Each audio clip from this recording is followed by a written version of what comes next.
Manus flat on the canvas. We are ready to rock and roll. Second round of action. There is a cut on Manus. Jesus. Martial arts. Yeah. My man B-Hop, who got dropped out the ring last night. I need a little judo baby. I need me a little judo baby, and let's do it, Ron. Let's hit me up. See you were telling me this. You got a face for radio. That's got a face for radio. That's nice. Martial arts chat. Hello and welcome to the Martial Arts Chat podcast. On this episode, we will be looking ahead to Ontop 21. It takes place Saturday the 17th Martial at arts Onyx in Linwood. We'll be speaking to all the fighters from the card, including Duncan, Reece McEwan, Kieran Reid, and much more. We'll be speaking to Ontop promoter James Lake as well, as he gets us excited for Saturday, and the Scottish media will be giving us their thoughts at the end of the show. Before we continue, just a quick shout out to our sponsors, A1 Fight Gear. A1 Fight Gear use the latest cutting edge boxing gloves for professional amateur fighters, gym enthusiasts and kickboxers. Local and national gyms in the UK, do yourselves a favour and go check out a1fightgear.com. If you want to get into shape, get back into shape, just keep trimming the fat off, go to beastgear.co.uk and use the coupon code MartialArtsChat. If you do that, you'll save 15% off your purchases for core sliders, straps and barbell pads, all sorts of strength and conditioning programs to suit your needs at any level. So beast your goals this year with beastgear.co.uk. Finally, we're also sponsored by the MMA Takeover. MMAtakeover.com use the real MMA rankings, so visit them on Facebook and on Twitter. And so to the show. First up, the Grip House, where we spoke with the bantamweight champ, Reece McEwan. Coverage and build. Ontop 21 takes place at the Onyx, 17th of November. Pleased to say we have returning to the show, the bantamweight champ, Reece McEwan. Reece, how you doing, mate? Hiya, how you doing? I would say I'm doing better, mate, but we'll just speak for knees hanging off, but we'll get there, mate. You survived. Soldier on. But yeah, last time we spoke, we were talking about how good a year 2017 was for you, and you were carrying that momentum into Charles Liu. And you got a W, my friend. Just before we look to Rory and this fight coming up, if I can ask you just to quickly cast your mind back and how you assess things and how you feel you performed in that fight, mate. Yeah, the fight against Charles in June was a good fight. It was a good kind of back and forth fight. I took a lot away from it. You could kind of say the fight that I thought was more of an offensive submission grappling style. But yeah, it was a good fight, and I definitely took a lot away from it. A lot of boxes ticked for though, right, mate? You felt pretty good and I wouldn't say I felt pretty. I actually would probably say it was my most immature and erratic performance. Really? Well, fair play. When it comes to that's not really my style. I'm not really that guy that always chases submissions. Mm-hmm. But for some reason I done it in that fight. But it was good to experience that in the fight itself, and it was good to constantly see myself so offensive and see myself really aggressive in that fight. Yeah. But again, I done a lot of good things. I done a lot of good things, and I done a lot of bad things, just like every other performance. It's so typical from like the last time we spoke. I mean, I've said this a couple of times. I would say to people, I speak to Reece McEwan, and sometimes that guy's his own worst critic. But that can't be a bad thing, though, right? I mean, that's a going for you. Well, yeah. Well, don't get like. I'm a worst critic, but when the time comes and I need to pat myself in the back, I know when that time comes, and I know when to do that as well. But as much as I'm kind of hating on my performance, it was good to get 9 minutes. It was against a really tough opponent, and it was all round. It was probably a good performance, but again, like you said, there's a lot that I can see myself critiquing. So. Aye. No, fair play, mate, fair play. And in between then and now, we've seen you, step back into the Muay Thai ring. You were telling me, I watched just that fight, that most recent one at Oromore. You were looking good, mate, switching stances, a wee spinning back fist in there as well. You look like you're enjoying yourself, man. Good times. Yeah, mate, I loved it. I loved it, honestly. When it comes to fighting, that was the second time I fought K1, and like technically I'm meant to really be out my comfort zone. I'm going into somebody else's discipline here, and I'm limiting my skill set into one sport. So when it comes to fighting K1, it's a matter of I'm turning up there and I'm going in for a fight, and I love it. It's brilliant. Man, definitely. And a nice wee snap body kick got the job done there as well. Not quite Dean Riley head kick back in the day. No. Well, that's it. The best people have left leg knockouts at Oranmore. There you go. Look at me one for the future, mate. Absolutely. On social media, we've seen some of your post preparation for this fight for Rory, so let's get to that. Now, the most obvious question is, how's the training going ahead of this contest? But also, I just want to ask you how you feel you're improving, with K1 and things like that in your life. How are you improving as a mixed martial artist? Yeah, as a mixed martial artist, I'm definitely getting better. I feel that. So this is the third fight that I'm preparing for in 5 months, and I feel that the experience is starting to come in my favour a little bit. I'm experienced. I'm more mature and more professional than I've ever really been, to be honest. I talk about always getting better, but I feel that I'm starting to form a real strong style, and the style that I'm forming is just kind of getting stronger and stronger. Coming off the back of that K1 fight, the timing's been brilliant, because in K1 your output is extremely high, and the pace that you set is a lot higher than a typical MMA fight. So I've been able to transfer that over and keep that in my training and keep that in my skill set, really. And is that like a tool you're looking to utilise sort of going forward, high intensity, high pace? Definitely. I know for a fact, like when you start training for a K1 fight, really, like I said, your output's a lot higher. So the first couple of weeks you're training for it, you're struggling to catch a breath. Whereas now I've got that and I'm building on it, and I know for a fact when it comes to the fight that's going to be something that my opponent will struggle to deal with. Yeah, man. Let's get to Rory then. We've had him on the show. Yep. He's quite a quiet, confident young guy. I was speaking to him and looking at his fight streaks. I've seen that footage of some of it. The lad looks confident with his hands. Obviously, he's got that Brazilian Jiu-Jitsu game as well at Torres. How do you rate the Northern Irishman? You must have seen his fights and things like that. I think he's great. I think he brings a lot of good skills and variations in his skill set that it's going to be a good fight. Good fight for me and a good fight for people to watch for my skills against his. Not only that, he's Irish. Every Irish person that you fight is tough, and that's what you can say about him. He's tough, he's skilled, and he's young, which means he's going to be improving at a quick rate. And he's going to be really eager. He's coming over here looking to win a belt, really. Yeah. So it's good. I know, Reece, you're in no rush, which is a sensible thing to do, making the jump to pro, but, I mean, it can't be too far away now. Is it on the horizon, maybe next year, or that kind of thing? I don't want to tempt fate, but it must be on your mind, right? That's the thing about turning professional. I think it's about ticking the boxes experience-wise, and I feel that the last few months at that, I've taken a massive gap in being experienced. I get a lot of time on the mat, and I've had a lot of time in fights, so a couple more fights and then that jump will come. Sometime next year, I would say.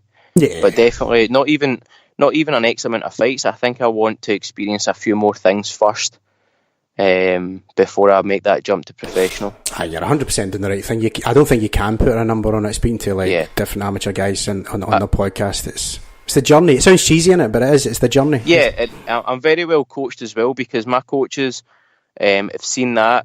They've maybe made the mistakes or they've made the mistakes and they've experienced what it's like to be an amateur and be a professional. So I'm really well coached in that aspect, where the decisions are going to be made for the benefit of me rather than just to do it for the sake of doing it. Nah, no, absolutely, mate. Fair play. Reece, always a pleasure to get your time in the podcast. Just before I let you go, just want to give you the floor. Shout out any sponsors, friends, family, associates. Anyone you like, Reece, it's all yours, mate. I like everybody, so I'd be here all day. But just obviously thanking everybody that puts the time and effort into not only training me for the fight, but that buys a ticket, all the people that support me in the lead up to it, including all my sponsors, Physio Effect, Rain Dog Society, DMAT Scaffolding and Shark Fire and Security. Everyone that helps me, strength and conditioning, nutrition, training, you all know who you are, so thank you so much. And thank you very much for having me on the podcast. Yeah, my Physio Effect, man. I'm definitely going to check him out. And also, best luck on top. But send my love to that teammate of yours, Harry Styles, Richard Dixon. He knows his big kiss is coming away. He knows I love him. Yeah, but He's brilliant. Catch you in fight night, Reece. See you later. All the best, Have my a nice friend. night. Bye-bye. Thanks, buddy. Bye-bye. Cheers to Reece for his time. Can't wait for this fight. And now let's hear from his opponent, Ruairi. In this episode, we're continuing with the coverage and build of Ontop. It takes place Saturday, 17th of November at the Onyx in Linwood. And I'm pleased to say we are joined at this time by Team Torres BJJ fighter, Ruairi Lavery. Rory, how are you doing, sir? I'm great, how are you? Hanging in there, man. Hanging in there. Still recovering from this meniscus tear. I seem to say this in every podcast, so I don't want to be too much of a moany bastard. It's not about me, man. It's about you guys. And I'm impressed. I'm impressed with what I've seen, man. I was watching your fights, all four of them. First round finishes, man. It's impressive stuff. I mean, before we get to Reece and Ontop and all that, maybe just clue me and clue the listeners up, Rory. How did you get involved in the crazy world of mixed martial arts? It's crazy how it happened. My coach at the minute, I was put down. So you see, when you're in school, you'd be put in the work experience. Yes. So I didn't want to go to work because I don't like working. So my teacher randomly put me in this place that my coach at the minute happened to work in. And then ever since then, we just got talking about it, and he told me to join. Then I went to one of his fights, and ever since that, I've just sort of been out ever since. It's been about 2 years now, maybe a bit over 2 years.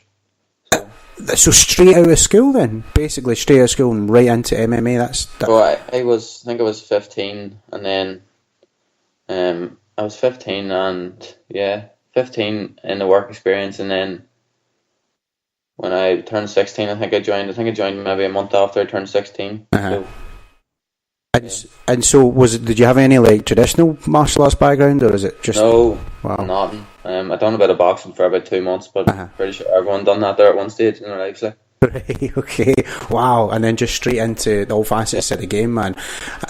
Training at Team Torres BJJ, what's a typical day like? I know that's you guys. Declan McLennan's the name that comes to mind when I think of that. What's a typical training day like for you, mate? Usually, training in the morning and training in the evening. That's pretty much it every day, Monday to Friday, then sparring on Saturday. Do you have a preference in striking, grappling? You just want to sponge it up and absorb it all, mate? The way everything's going at the minute, I want to be all rounded, like. So, obviously, I'll always be a striker, like that's what I love most. But yeah, I'm going to be as good everywhere, like. No, absolutely. I mean, and striking, yours looks impressive, man. Such a young guy. The fights I've seen, man, you look so confident. It's not like you've got your hands down. You just get your hands at like maybe a level that's comfortable for you. You mentioned there was boxing there earlier on in your life. Does it feel like striking just came naturally to you, mate? Yeah, like I've only started properly fighting when I was 16. I feel like I wasted my time playing football until I was 16. Right. You feel it was a waste, honestly? Yeah, I've always wanted to be a professional footballer, but everyone wanted to do that too, like. Mm-hmm. But I really should have been fighting all my life, like. Who do you look up to? Who's an inspiration? Who do you see in the MMA game and you're like, oh, I'd like to be there? No one really, like. Well, obviously, no one. I just want to get to the top. To be honest, I don't really want to be anyone, if you know what I mean. Like, just sort of, just don't really try to copy anyone's style. Just do my own thing. Be your own man. Good for you, man. Yeah. So let's get you on top, Ben. We've had Reece on the show a few times. He's a tough kid. He's got a lot of heart. Have you had the chance to check him out and that kind of thing, Rory? Yeah, I've just seen bits of him. He's pretty good. Obviously, he's unbeaten. Like, he's beat a lot of fighters from Ireland. So yeah, like, I don't really worry too much about the other person. I just be the best I can be, and whatever happens. Sometimes that's the best way, innit? I mean, one of my first K1 fights, I remember I was hearing, this fella's he's very good kickboxer, and then I sort of like didn't want to engage because if I get hit here, sure, and that sort of way. But ever since then, I just learned from it, and that's what it's all about. Like, it's just learning. So from that, I just tend not to care too much and just. No, that's a good learning experience to have early. A lot of people can kind of get. I don't know, especially amateur, man. I've seen it, like, people get caught up in their own head, or maybe just worrying about, what the other guy's doing. So that's good that you've kind of, sounds like you got a good head on your shoulders, mate, and you're realising these things earlier on. It'll stand you in good stead for sure. And exciting times ahead, getting the rounds in, getting experience in. I mean, is that a plan, amateur here, for your journey, if you like, Rory? Is it just get as much fight time in as possible? Yeah, my first 4 fights have all been done in the first round. Not to sound like too cocky or anything, but I really want a good 9 minutes for experience. You know what I mean? Yeah, test yourself. Once one buzzer goes, and let's see how you do it. Yeah, exactly, man. That's what you want. That's another thing I hear sometimes at amateur as well. Guys are eager or whatever to make the jump to pro, but I mean, I don't know. How do you feel about that? Like, I'm only 18 now, so if I was to turn pro maybe next year and I was to lose, that loss is there for life. So I want to turn pro when I'm ready to turn pro. Like, you know what I mean? Yeah. And I'm pretty confident I beat everyone. That's when I want to turn pro. I don't want to turn pro just to be a pro. Does that make sense? No, absolutely. It does make sense, absolutely, man. It's an experience, and in my mind, win, lose or draw doesn't really matter. At this stage of your career, it's, you know, what can you learn and what can you take into once you do make the jump into pro, and I'm glad that's in your thoughts as well, mate. Also, just give me a typical experience of you growing up. You mentioned, you know, football was in your life. You felt it was a waste. Had you always been like a sporty kid and things like that growing up, mate? Yeah, always. And no matter what I've done, I always wanted to be the best. I was always competitive, like, no matter what I've done, like, I just always wanted to win. I hate losing, that. Yeah, man, that's a good character trait to have. I'm a school teacher by trade as well, and any kind of kids that are competitive like that, I'm like, man, don't ever lose that, because no matter what you do in life, man, that's going to go a long way for sure. Rory, absolute pleasure to get your time, Martial Arts Chat podcast, sir. Before I let you go, I just want to give you the chance to shout out maybe some sponsors or associates, families, friends, anyone you like, mate. The floor is yours. Shout out to all my family, and big shout out to my sponsor, Bellini's. They helped me out a lot. So all my sponsors, my sponsor, my friends, and all the boys from the gym who get me up every day. That's it, all, man. Rory Lavery, best of luck on top, sir. Hope to see you in Linwood and catch up post fight, mate. Thanks very much. Thanks to Rory for his time. Good luck to the lad come fight night. And now, returning to the show is MXB Zone. Chris Duncan. Ontop 21 takes place the 17th of November, and I'm pleased to say we have returning to the show Chris Duncan. Chris, how you doing, mate? Good, mate. How are you? Hanging in there. Like I said, my knee's hanging off, but I'll heed your advice, big man, and soldier on. But let's make it head on. We've got, speaking of Fat Rex, it's no me, Aaron Chalmers. This guy, yes, he's still hitting a fat dick. is he biting or what? Well, he bites a wee bit now and again, but you know, he sees Bungard's getting a bit of backlash from him. But he says now that he's needing experience before he fights Bungard. So if he's wanting to fucking earn it, he should come fight me, you know, because I'm only 2-0. I'm just a nobody. So little old you, what you're going to do? That's it. Yeah. I love seeing your post, mate. It would be a nice payday, no doubt. A nice, obviously, exposure as well. But we've spoken before. Yeah. I know you. This is the journey for you. You know, you obviously you made the jump recently, amateur to pro. I guess my question is, how are you enjoying? You know, we spoke last time, but the question was how you enjoying elbowing the dish off a fork in the ground. But I mean, what is it like now? The journey and getting prepared for Niall ahead on top as well. How's that been for you, mate? Oh, it's great. I love competitive sports. I love contact sports. It's just really good to feel things piecing together nicely. You know, I'm really enjoying training. I've kind of adapted certain areas of my game that's helping, like my nutrition, stuff like that. You know, I'm always getting better.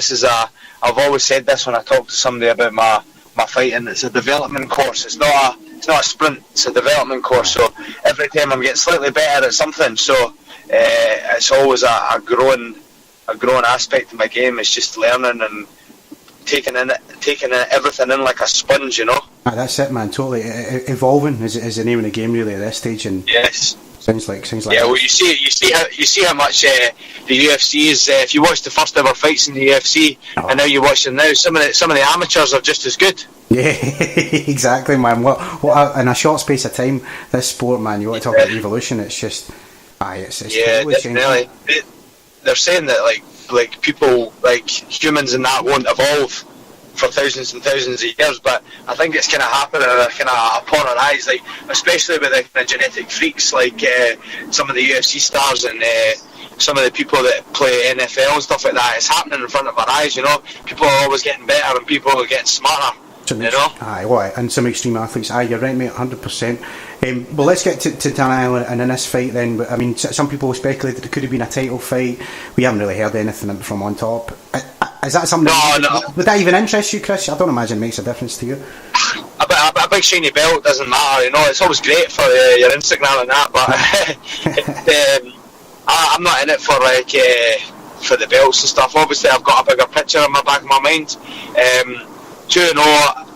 Me personally, I don't feel I deserve a title shot for a pro title. They'll come, but Niall just came off a loss as well. I think 2 losses in a row. So both of us are not worthy of a title shot. So let's see what happens after this fight and see where things take me. No, fair play, mate, and you'll be well motivated, obviously. God knows I've tried to get Niall on this podcast. He's been called the quiet man of MMA, but hey ho, plenty of experience though. With the spinning back fist, we know that's part of his game. Yeah. How do you rate him? How do you rate the Irishman? I rate everybody that I step into the cage with. You know that each person that steps in with me always raise their hand at the end after I beat them. So it'll be no different with Niall. Niall's got he's a veteran. You know, he's fought 14 times. There's no mug fights 14 times, but everybody's like, oh, he's got a spinning back fist, but. Yeah, I can throw a spinning back fist. It's just you've just not seen it on video. Do you know what I mean? Yeah. So I'm just. I've got a few things that I've been working on in my camp that will minimise the chances of that happening. Just looking forward to getting in there competing and looking forward to meeting Niall in the middle. Definitely, mate. And not to give too much away, I hate to ask people about game plans or anything, but you know, you've sort of alluded to it there. You're talking about evolving in the game. Obviously, not one aspect's all parts of the game, but just tell us if you can a wee bit about that evolution process. How you feel you're getting better as a mixed martial artist. Well, I feel that for Niall, I feel I've got better without even thinking. You know, I'm training with the best southpaw. Niall really is a featherweight. And I'm training with the best featherweight in Scotland, Robert Whiteford. So I can't get any more of a better training partner. I've been training with him for a good 2 solid years. We're training with him every day. So immediately, without even trying, I've got better for this fight for Niall. So it's in my favour. Him being a southpaw is a pro for him, but it's also a pro for me because I've been training for him for a long time. Not just him in general, just so used to my training partners being southpaw, Yeah. The game plan's pretty simple, beat him on the outside and pick him apart and get the finish early on. Fair play, mate. I saw on social media you were looking for a piper to play out you on top. Have you got that all sorted, or what's the crack? I've not quite got it sorted. Kerry Ramage, she'll probably listen to this interview as well. He's trying to sort me one out now. I'm sure somebody will pipe up if you like. But see that? Somebody will come up. I've actually got a friend of mine that used to play the pipes at school. So the worst comes to the worst, ask him. That'll be cracking it on top, man. The place will be jumping. Yeah, definitely. Now the nickname. I wasn't aware of this nickname, the Shepherd. Is that right? This is what I hear a lot. The Shepherd. That's not my name, but hey, we'll just let it slide by. I used to be a shepherd back in the day before I pursued this as a kind of passion and that. You used to be a shepherd, right? Go on. So I was on One Man and His Dog and that on BBC on the BBC telly. Yeah, so I did a lot of that mad stuff. It was a really good part of my life. Probably made me into the kind of person I am today. I've got a lot of people like my old boss David Henry. He's actually passed away now, but he was probably one of the biggest influences in my whole life. So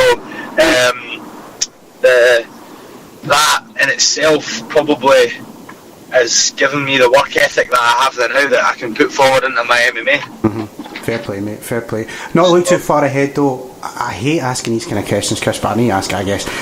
If you get a W 2018, I mean that's 3-0 since turning pro. That's about as nice and sweet as it gets. But with a victory here, what's the plan for 2019, or what's the plan going forward? I guess is what I'm asking it. Just man, you've probably listened to my interviews before. You need to work for this. You need to earn spots.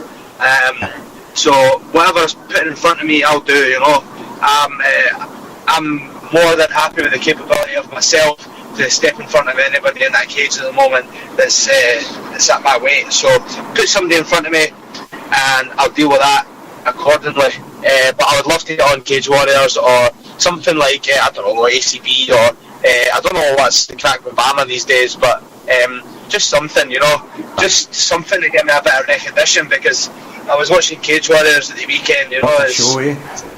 Yeah, some fantastic fight. A wee shout out to one of the guys that was fighting on that, Ross Houston, man. That was some war. So I've trained with Ross. He's been he's a great fighter.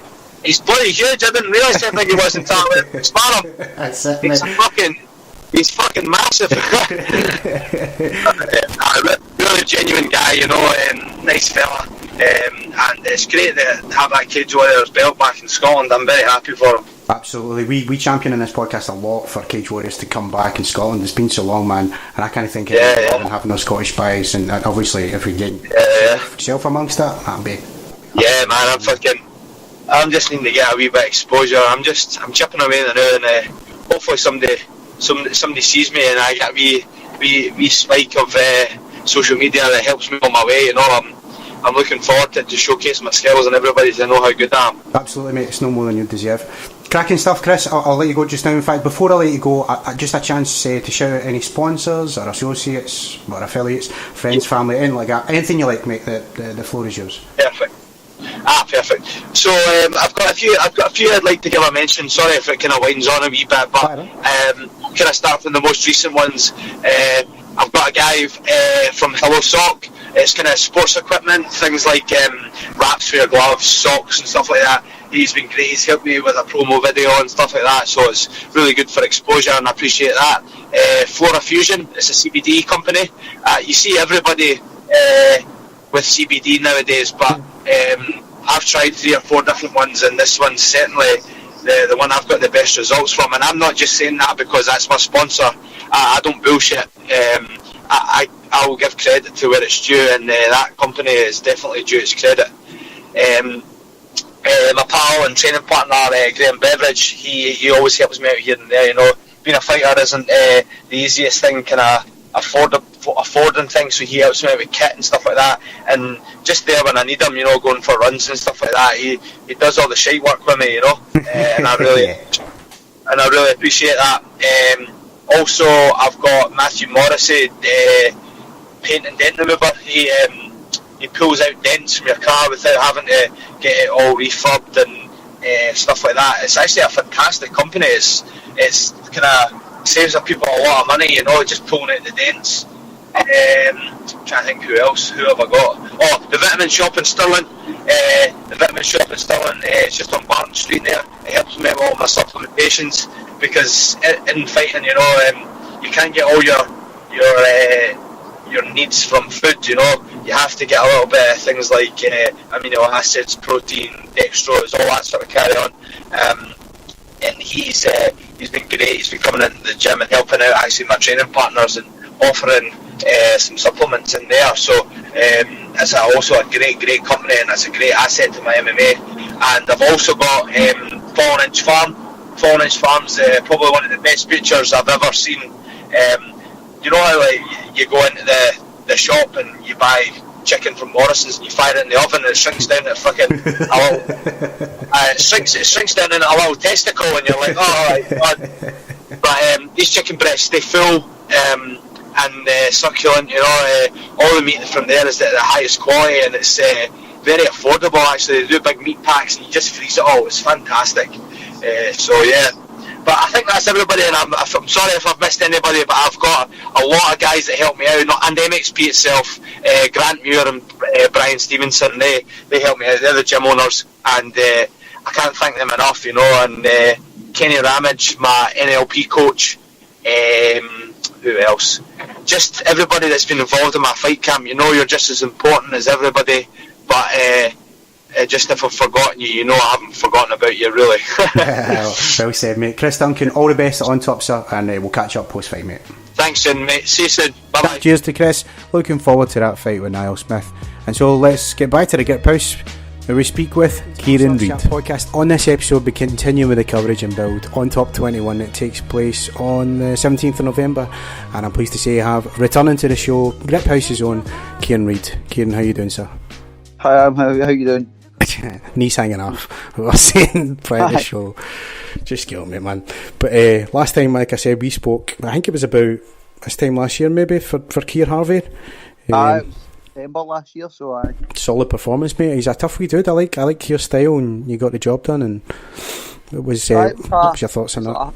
A pretty difficult fight, like his experience for amateurs, especially in Scotland. So yeah. It was a good fight as well. I was quite happy with the outcome. Definitely, man. And you had 2018, I think, you were matched up at Headhunters and things went south. I was matched for Headhunters against... I can't remember the name, boy's name now. It was for Ireland. And then I had, no bad knee injuries, but just, constant, niggles with them. And I was to the point I couldn't even roll. Right. It was just swelling in both of them, literally both knees at the same time. So, it was like housemaids knee. I couldn't even put my knees in the mat. So, jeez. It was 3 weeks to the fight, and I've never put any fights in my life or even jiu-jitsu comps. I usually just compete injured.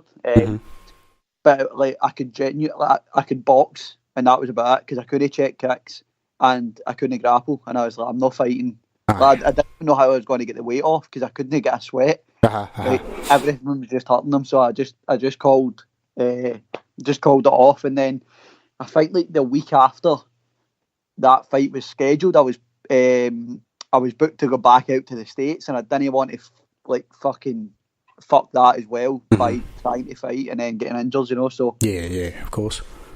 No doubt, man. I think the boy ended up fighting anyway. The boy that I was meant to fight, right, at Headhunters. He fought 2 weeks before that and got beat, and I think it was a pretty rough fight, so I don't see him. I didn't see him showing up in the night anyway. Yeah, it was probably on your mind that it wasn't going to happen, that kind of thing. The whole thing just wasn't really sitting right for a bunch of reasons, right. So I think I was best to call it quits. No, fair play, mate. I obviously, I think I was, what was that, about March time frame? I think so, it was about March, because that was when I headed out, so let us know, man, how's the rest of the year been for you? How have you been getting the match? Nothing's changed, just because I've not been fighting. I'm always in the gym.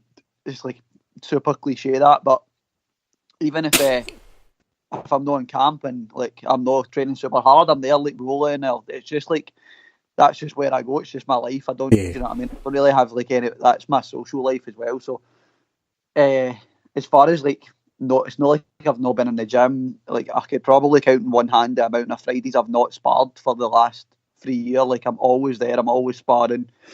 So as far as training goes, nothing much has changed. It's just gave me loads of time to sort of get better in the areas that I wasn't the best in to begin with. She just gave me time to get better, Always improving. That's the score on it. What about Albuquerque? Because I know you make your trips out there. Have you had a chance to do that over the summer or what? Or so we were there. I can't remember the exact dates, but we done 3 months again. Nice. Which is the longest you can do sort of legally on your ESTA, which is the year. So we were out there for 3 months. Obviously, we were training at Jackson's, we were training at the ranch, and then we also went for a long weekend out to Arizona and trained at the lab that trip. So it was good. We got a lot done. Just because we've been over there so often now. Again, it's super cliche, but it's a second home. The guys really treat us well, and I'm sparring and I'm sparring with the good people, and I'm helping with the UFC fighters camps, and it's not I'm not just going and being the new guy anymore. Yeah, you're the familiar face now, right? I'm settled in a bit more than before, which is cool. Yeah, you probably sounds bad, but I know what you're saying. It's people are a wee bit more trusting, I guess, if you're No, definitely. Even I'm not fighting for world titles or even money really, but if I'm sparring and a new guy comes in, there's fat chance I'm sparring with him until I see how he is, until I get to know him and get because it's dangerous and people escalate, and so imagine that times 10 when you're a high level UFC fighter, maybe going for a title shot or something else, and you get this new kid in, you don't want to get near him. Do you know what I mean? No, so of course. It takes time for even the coaches to just get to know that you're safe. It's just the safety thing's the biggest thing. I'm not saying I'm super high level, but as long as you're safe, you'll get to train with the good guys. That's pretty much how it goes. No, that's fair enough. I think the middle of this year we saw the return of the gi. Jiu-jitsu in your life, mate, with the gi. How's that? Just funny feeling it now.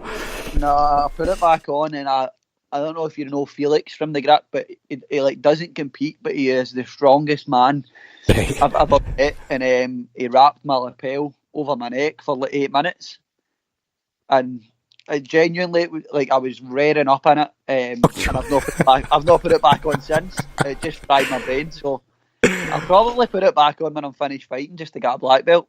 Other than that, I like would happily never wear it again. Oh, I hope you do, mate, man. Jiu-jitsu misses you in the gi for sure. Did you stopped it because of an injury or something? You told me last time, is that right? You stopped training the gi. Was it an injury to your hand or something? It was a kind of like perfect storm, I guess. Like I don't know if you remember, I used to train with a guy called Owen a lot. Like me and him were like sort of just main training partners. Okay. For whatever reasons, he stopped training at the same time, and then I get like a bad finger injury. To be honest, my right-handed first finger was just like backwards, basically. Oofed. So I just couldn't grip up. So I had the Euros coming up in January. It was like December time, and I just trained no gi for it. And I actually done really well. Like I won my first 4 matches at the Euros in the gi after no training any gi for a month. Strangely, but since then, and then because I couldn't train it, I was just training loads of no gi. Sort of fell into MMA, and then since then I've just not put it back on. Really, like rare days now and then because the guys moan. Like somebody like the guys moan that I'm always no gi, but like literally maybe less than 10 times in the last 2 years. Like just not a lot. Aye, well, fair enough, mate. Let's get to your opponent, Adam. We were there, guys from the podcast were there actually, not myself, and I think it was Carlisle was his last fight, and he told me it was a quick finish and I guess a quick turnaround. It was only last month that he gets yourself on top. Now I know you're not a guy, you don't really focus on like you're not out to dissect your opponents or anything. You're more about the journey and the experience and getting the rounds in. But have you had a chance to check Adam out or anything like that kind of thing? I've obviously watched his fight, like you would daft know it. Yeah. He also fought one of my teammates. He fought Martin. Right. Okay. I think it was the last SFC, and that was a pretty close fight. But that was a while ago as well. Like he's been super busy. Adam, like I think he's fought like 4 or 5 times this year. He's fought a lot, so. I've watched his fights. Like I know what he's. There's no secrets anymore. YouTube's kind of ruined it. I know what he's coming with. You know what I'm coming with. Like, obviously, like I think my A game is always going to be trouble for guys. So you know what I mean. Like they'll know the background. They'll know the grappling's there. It's always going to be the same for me at amateur, pretty much. I like whatever opponent I face because I think you're going to find it very hard to find guys that want to grapple with me. So pretty much everyone I fight is going to come with the same game plan. Does that frustrate you when you've got that on your mind? Like folk are coming at you and already clued up about the grappling? It just makes it. It just is what it is. Like whatever level you're at, like if you're fucking fighting Jackery, you're not going to try and take him down. I'm not saying I'm him, but yeah, no, I know. When the grappling's it's the A game, then guys are going to try and stand for it, like more than likely. Until obviously that isn't going away and then they panic shoot, which happens most times. But I know, like he'll know what I'm going to attempt, and I know what he's going to attempt. It just is what it is. How about making the jump, switching to pro? Is that something that's on the horizon or in your thoughts at this point?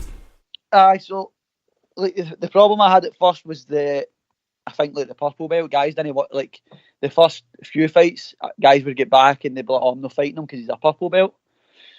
And then so I went for like fighting guys that were like 0-1 or like we were both 0-0 at the time, my first 2 opponents, to then fighting Damon and then Keir. So there was like a big jump between my first 2 opponents and my last 2. Aye. So I'm kind of in a sticky situation now where like I've been offered like 2 or 3 fights this year, but the guys are I've got way worse records than both Damon and Keir. So I'm kind of at this point where I'm like a relatively inexperienced amateur who's only fought like massively experienced amateurs. So see what happens. Like if I'm struggling to get fights, I might be as well just taking the jump. But in the same hand, there's still fights out there. Obviously, like guys like Adam, like don't give a fuck about the belt and stuff. Like or the background, they're the guys I'm going to end up fighting. Like, you know what I mean? Like, I'm sick of hearing about purple belt. It's just bullshit. So like, that's a tough one, man. Like Keir and Adam, like they're like, fuck it, it's a fight. Yeah, of course. That's how it should be. So yeah, I agree, man. That's exactly how it should be. I guess, I mean, anyone's reputation can precede them, and I know what you're saying about the level, but it's. That must be frustrating. That must be frustrating. I can hear it, man, when you're saying you're sick of hearing about purple belts. Like, you're right. I shouldn't be on anybody's mind, right? What they bring you. It's a scrap. Yeah. It's a scrap at the end of the day. And like, as you seen, like when I faced Damon, like I was on his back, like full locked in, and I fucked up and fell off. Like, and I think Damon's like had a white or blue belt. Like anything can happen. I was on. Fight, it's different. So. Of course, mate. I see you post on a lot about is it training at Fight Fit? I see some cool black and white shots, so that's what caught my ADD. But tell us a wee bit about that, mate. So Fight, the guy that runs Fight Fit is just a guy that I've been training with for years. I don't know if you know, but I started at Gracie Barra. Right. Okay. And Glasgow. And actually, the guy's name's Greg. I started training with him there, and I was sort of coaching him at the time. And then when we moved to the grip, he came to the grip as well. And he's just been like around me and my fights and my camps for like a long time. And he's never actually competed in martial arts, but he's got a good competitive mindset. He played like football at a decent level, and he's like managed businesses all his life. And I just like always sort of have him around in my camps. So he just started up his own thing, like just more fitness based PTs, but he's also holding for like a handful of fighters as well. So like me, I think he holds for Richard Dixon, he holds for Martin McCrone, like he's holding for a few guys now as well. I just like his style, I like his vibe. He, like, as far as like the mental side of fighting, like I've probably took more from Greg than anyone else. Like for all Dean's the grip head coach, like Greg's almost my head coach, if that makes sense. Like those things are important, man. Yeah. Aye, so he's been in my last two corners, I think, as well. Like I take a lot of, I don't want to say life lessons because it sounds like some cheesy guru shit, but a lot of that from Greg, and he really like knows how to get the reactions from me when I need them. Like I can be hard to coach. I'm quite opinionated. I kind of do my own thing a lot, like, but Greg knows how to get reactions out of me that a lot of guys don't know how to get. So that's why I like hitting with Greg. Yeah. And cool photos, which helps. Yeah, there's some nice snaps. No, that's good, man. It's good. It's nice to hear somebody honest about that. Like you know your personality, but you're welcome for someone to rein that in if it sees you good, man. So that's awesome, Kieran. See, before I let you go, pal, I just want to give you the floor here to shout out any sponsors or associates, family, friends, anyone you like, mate. It's all yours, Kieran. So I was actually the only one I was really thinking about was Greg at Fight Fit, but you've just mentioned them. So if you're interested in fitness PTs or just hitting pads or whatever, check out the Instagram. I think it's just Fight Fit and Greg Fight Fit. Obviously all my teammates at the grip. I've also been training sort of like half my time or like some of my time up at a higher level this camp as well, which has been cool. So obviously to the guys up there as well for helping me out, just everybody I train with. That's awesome. Kieran Reid, best of luck at Ontop, and we'll catch up post fight, mate. Perfect, man. Thank you. Cheers for doing that. Hello, welcome to MartialArts Chat Podcast. We're continuing with the coverage and build of Ontop 21. Takes place Saturday the 17th at the Onyx in Linwood. With me now, helping me break down some of the fights from that card, represent headhunters that hunger, Keir Harvie. Keir, how you doing, mate? Great, mate. Great. Champion. So we've spoken with some of the fighters on the card. And I always want to get your thoughts on some of these matchups. Let's start with Niall Smith, because Niall obviously brings experience. He brings a spinning back fist. I always put that in. When he's taking on Duncan here, and Chris Duncan's, he's been doing amazing at turning pro this year. Undefeated at amateur as well. I remember you saying he seems like a guy that's destined for big time. What's your thoughts on this fight, mate? Again, from Ontop, it's a good matchup. Like, it's a good progression for Chris Duncan. Only been 2-0, he's kind of given up the experience, but I still think Niall's tough. Like, and you've seen he held in with Bungard that last fight, but still, I reckon this is an easy kill for Chris Duncan. Like, I imagine Chris finishes him. Finish. Aye. I think Chris And I've sparred with Chris and everything. He hits. He's power. He hits hard. He's grounding pounds on point. He's got good subs. So, and he's huge. He's actually massive for lightweight. I always hear that. Aye. People say like they're surprised, but you're the same. Like just how big he was for lightweight. Aye, Niall Smith is a natural featherweight, so he'll probably only be walking in the cage at like 72, 73 kilos maybe. Aye. Where, Chris Duncan's going to be north of 80. Aye. So he'll bring that size and that strength, and I expected the same from Bungard when they fought. I think Bungard's just going to have an off night, so I think Chris Duncan will be on, and I think he'll get that finish. Probably with strikes, like ground and pound. Second round probably. He tells me that's his favourite thing about turning pro, just elbowing the dish off folk in the ground, man. That's like, answer these prayers. That's exactly what he'll do. Yeah. Good stuff. Another guy we spoke to was your foe last year, Kieran Reid. I don't think he's fought actually since you and him threw down the No, he's not.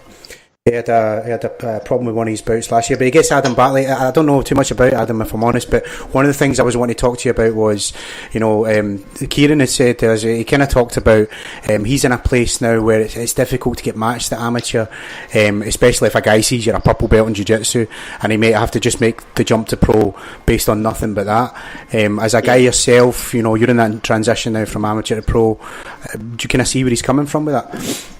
Yeah, I feel like, although in my mind it was obviously controversial, but even that win over me, I feel like that could have cemented his amateur career. But if he comes in and gets this win over Adam, 100% he'll have to jump. But saying that, we Adam, he's not coming in just to get beat.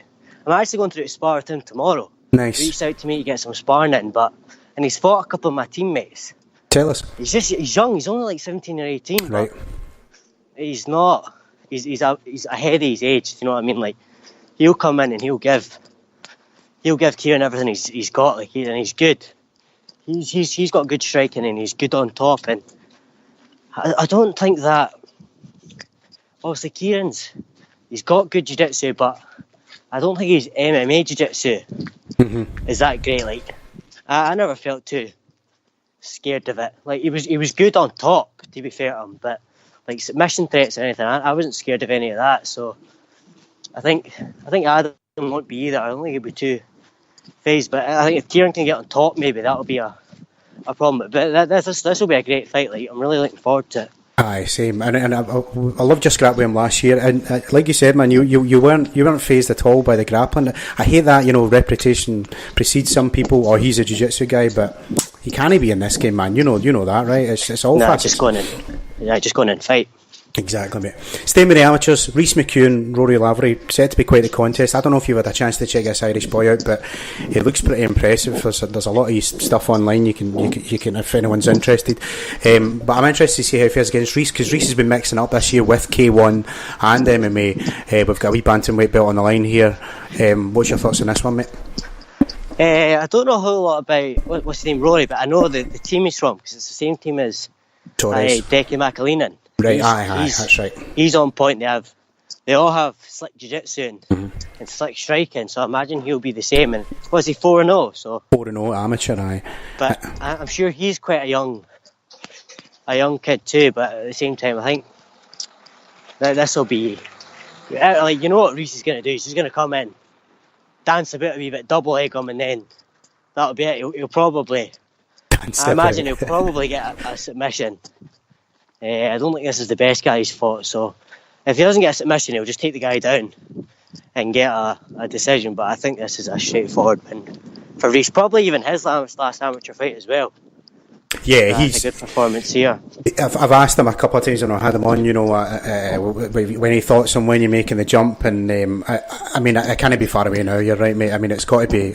It's on his mind. Do you know what I mean? And if it's on your mind, then it's probably going to happen sooner rather than later. It would be yourself, Keir. You've got your fight in December, pro. How you feeling for all that one, mate? Fine, just another fight. I think you can't put too much kind of pressure on yourself. At the end of the day, it's just a fight. Aye. It's the same thing you've always been doing. If you get it in your head that it's a big difference and you'll freak yourself out. This is like any other fight. Other I'm just throwing some elbows now. That's it to me. Like there's really, I'm not putting any real stock into it. It's just another fight. I'm just more like, if anything, I'm just more looking forward to getting back in there. So I feel like I've been so inactive. So if it's anything that's a bit odd for me, it's being more inactive. It's not the fact that it's a pro fight. So I'm excited to get in there. Just getting the job done for sure. Yeah. And a pro fight, your first one coming up next year, Ontop. Is that maybe something that tickles your fancy, mate?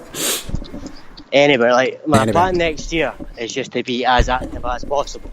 Like minimum 4 fights, 4 or 5. So just any show, England, anywhere, Ireland, Scotland, any show that can get me someone, I'll jump in and just fight. Like so, possibly on top. Because there's good Scottish.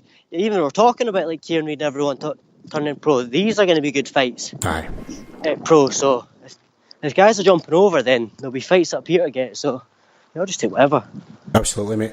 I mean, failing that, we've got Keir, Harvie on the commentary next on top. That's good company for me. Are we doing it? I don't see why not. Who have we had before? We've had Steph Lack. He's emigrated to Canada now.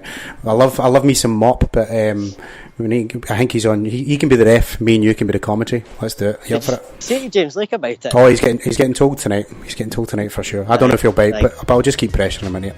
Aye, good son. Keir, all the best, my friend. Thanks for your time, buddy. Always good to hear your thoughts. Said it before, man. You're the wee encyclopedia of Scottish MMA, and I love having you on, buddy. Right, no worries. Thanks, Sean. Take care, man. All the best. See you soon. Bye bye.